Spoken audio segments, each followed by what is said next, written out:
Ang init mga ka-super ma'am, naglalakad kami. Ha? Naglalakad kami mga ka-super ma'am. Nakakatawa, bumukod na yung anak ko. Pero sa kabilang kanto lang.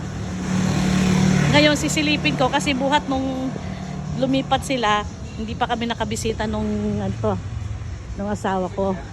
Eh ngayon nagpapatulong siya ng lagayan ng kalan para patungan.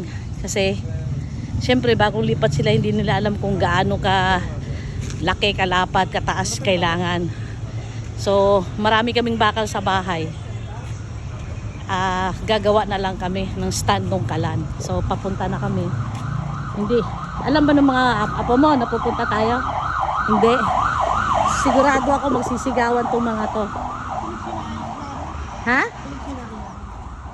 Yung dalawang babae?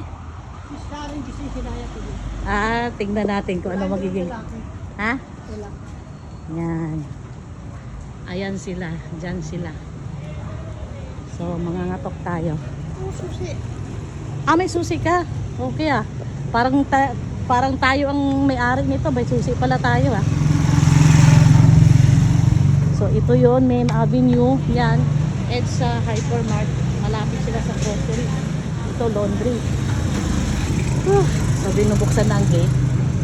Hindi nila alam na papunta na kami. Kasi nga may susi kami. Hindi ko alam may susi pala tong lolo. Huwag daw ako maingay. Bilisan mo na, awakyat ka na. Nasa second floor sila kasi delikado dito. Yan. Kalsada na kagad. Yan. Hindi naman masyadong mataas yung akyatan. Kayang-kayang akyatin ng mga bata.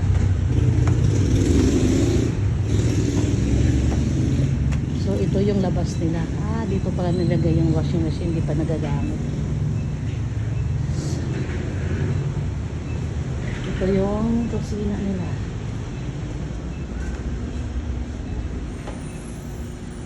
So dito ilagay ang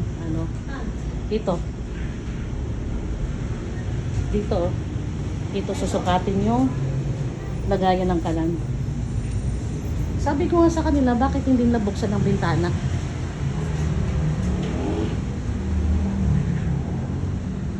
So mangatok na tayo.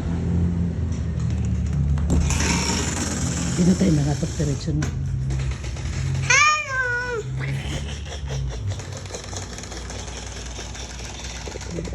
Hello.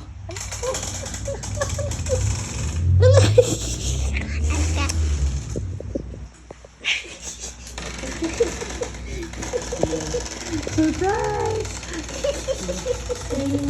Surprise! Pakita mo tayo.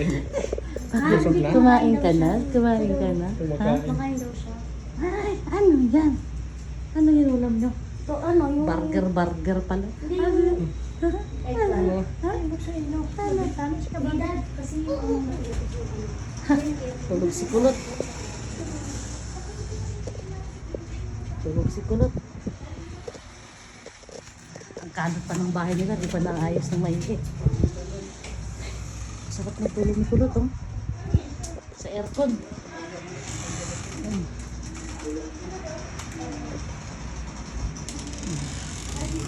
Ba't din ang problema nito, hindi na liligpit.